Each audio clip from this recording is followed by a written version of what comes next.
કેમ છો? Good morning મારા વાલા મિત્રો.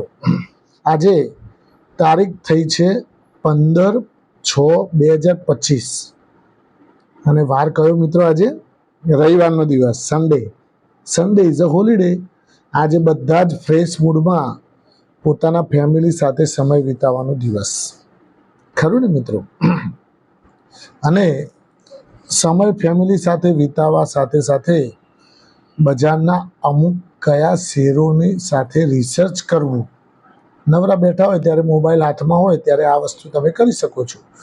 અને મેં મારી રીતે સરસ 2 ફેક્ટરના શેરો શોધીને લાવ્યો છું. એમાં ટોપ 5 ભારતની મૂલ્યવાન નફો રળતી કંપનીઓ કઈ છે એ હું તમારી સમક્ષ રજૂ કરીશ.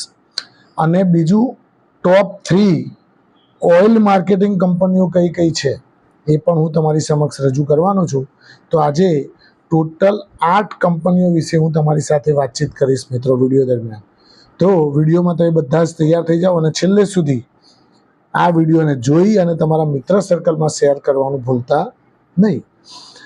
શરૂઆત કરીએ મિત્રો આપણે ટોપ 5 ભારતની સૌથી મૂલ્યવાન નફો રળતી કંપનીઓ. કઈ કંપનીઓ જે કોન્સ્ટન્ટ નફો કર્યા કરે છે અને નફામાં વધારો વૃદ્ધિ જ કર્યા કરે છે. ઘટાડો તો જોવા જ નહીં મળતો. અને ઘટાડો ક્યારેક આવે થોડો ઘણો તો પાછો વધારો તો ચાલુ થઈ જ જાય છે. એવી કઈ કંપનીઓ છે મિત્રો? તો એના વિશે આજે આપણે ચર્ચાઓ કરવાની છે. તો એવું નથી બનતું કે નફામાં ક્યારેક જમ્પ મારી દીધો, પછી બીજા ક્વાર્ટરમાં પછી એવું બની જાય કે ભાઈ આ ક્વાર્ટરમાં તો નુકસાન કરી દીધું. એવું નથી. એવી કંપનીઓ આપણે પકડતા જ નથી. પણ ટોપ 5 કંપનીઓ એવી પકડી છે કે જેના નફામાં કોન્સ્ટન્ટ વૃદ્ધિ અને એમના કંપનીમાં પણ તેજી જોવા મળી રહી છે. એવી 5 કંપનીઓ હું તમારી સમક્ષ ટોપ 5 નફો રળતી કંપનીઓ લાવ્યો છું. એમાં પહેલા નંબરની કંપની છે મિત્રો, તમે બધા જાણી ગયા છો, સમજી ગયા છો, રિલાયન્સ ઇન્ડસ્ટ્રીઝ. ભારતની જ નહીં, ટોટલ એશિયાની પણ નંબર 1 કંપની કહી શકાય મિત્રો. સૌથી વધુ નફો રળી રહી છે. 20,000 કરોડની આસપાસ ક્વાર્ટરલી રિઝલ્ટ, 20,000 કરોડની આસપાસ ક્વાર્ટરલી એનું પ્રોફિટ. એટલે વર્ષે મિત્રો 80,000 કરોડ રૂપિયા થયા. અને 80,000 કરોડ રૂપિયાને તમે 365 ભાગશો તો તમને એક દિવસનો નફો એનો મળશે, ખરું ને? અને એક દિવસનો જે નફો આવે એને તમે 24 કલાકે ભાગશો તો 1 કલાકનો નફો આવશે. અને 1 કલાકના નફાને જો તમે 60 ભાગશો તો તમને 1 મિનિટનો નફો આવશે.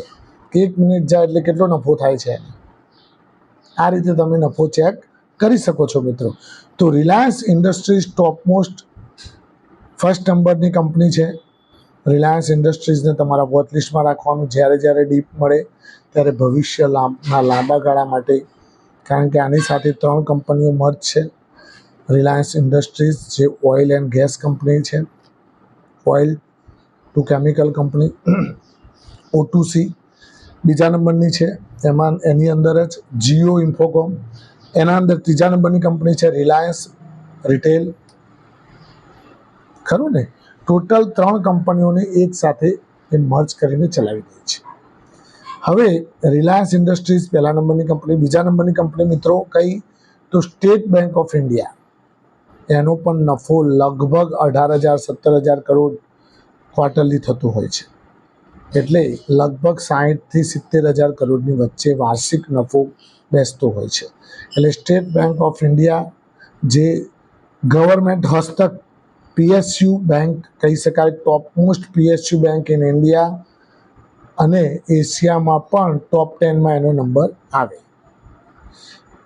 ત્રીજા નંબરની બેંક મિત્રો, ત્રીજા નંબરનું શેર કંપનીનું નામ છે HDFC બેંક. પ્રાઇવેટ બેન્કિંગ ક્ષેત્રમાં ટોપ મોસ્ટ કંપની અને ધુરંધર કંપની કહી શકાય. ધુરંધર બેંક જબરદસ્ત, બધી જ ક્ષેત્રમાં લોન આપવામાં ઘણો, વ્યાજ રળવામાં ઘણો, પછી NPAમાં ઘણો, જીપીએમાં ઘણો બધી જ રીતે આગળ પડતું એવી એચડીએફસી બેંક. એચડીએફસી બેંકની ને પણ તમારા વોચ લિસ્ટમાં રાખવાની.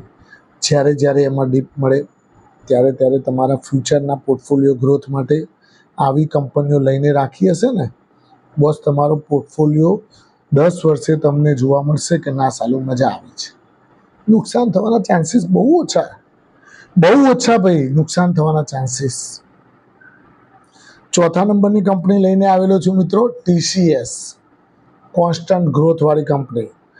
ઈચ એન્ડ એવરી ક્વાર્ટરની અંદર નવા ક્લાયન્ટ ઉમેરતા જાય છે. જૂના ક્લાયન્ટોના કોન્ટ્રાક્ટ ચાલુ હોય છે, એનો તો નફો આવતો જ હોય છે. નવા ક્લાયન્ટ ઉમેરાવે એનો નફો એડ થાય એટલે નફો વધતો ઉપરની સાઈડ દોડતો જતો હોય છે. અને આ લોકોના કોન્ટ્રાક્ટ 1-2 વર્ષ 5-5 વર્ષના હોતા નથી, 20-20 વર્ષ 25-25 વર્ષના કોન્ટ્રાક્ટ હોય છે.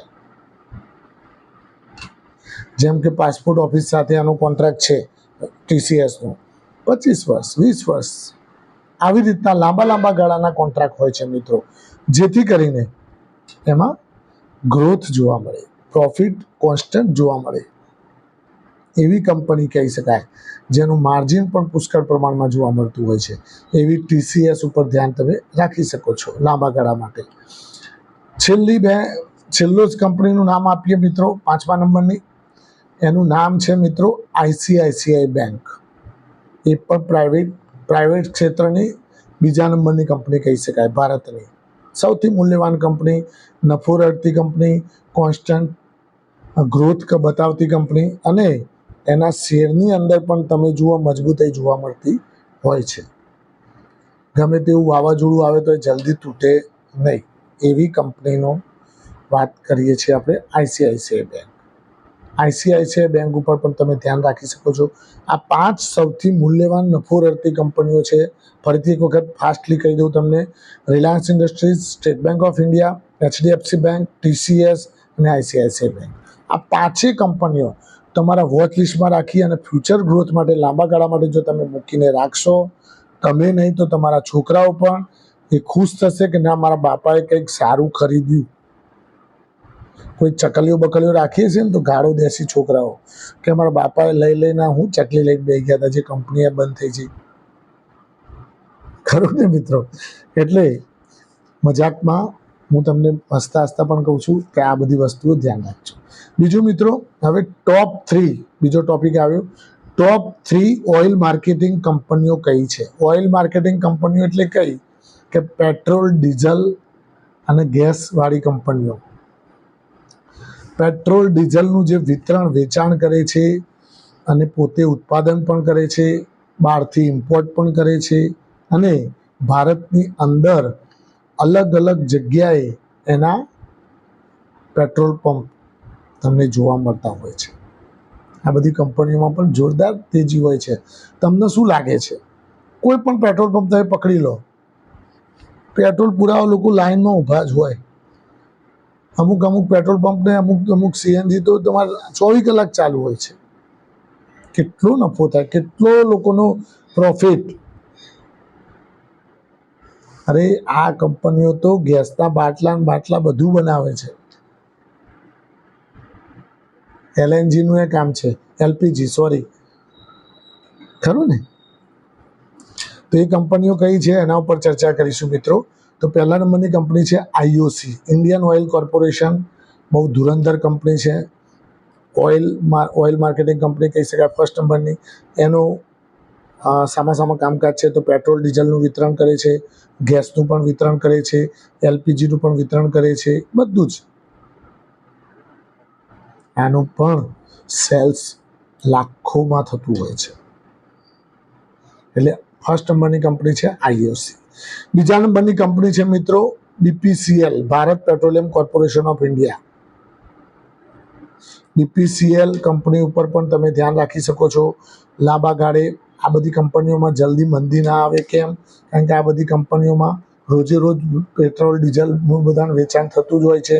હજુ જ્યાં સુધી ફૂલ ફ્લેજ ઈવી એટલે કે ઇલેક્ટ્રિક વ્હીકલ આવે નહીં ત્યાં સુધી પેટ્રોલ ડીઝલની ગાડીઓ તો ચાલવાની જ છે, ખરું ને? એટલે બીપીસીએલ ઉપર પણ તમે ધ્યાન રાખી શકો છો. ભારતની સેકન્ડ નંબરની મૂલ્યવાન કંપની ઓઇલ માર્કેટિંગ કંપની કહી શકાય મિત્રો. ત્રીજા નંબરની કંપની છે મિત્રો Hindustan petroleum corporation of India.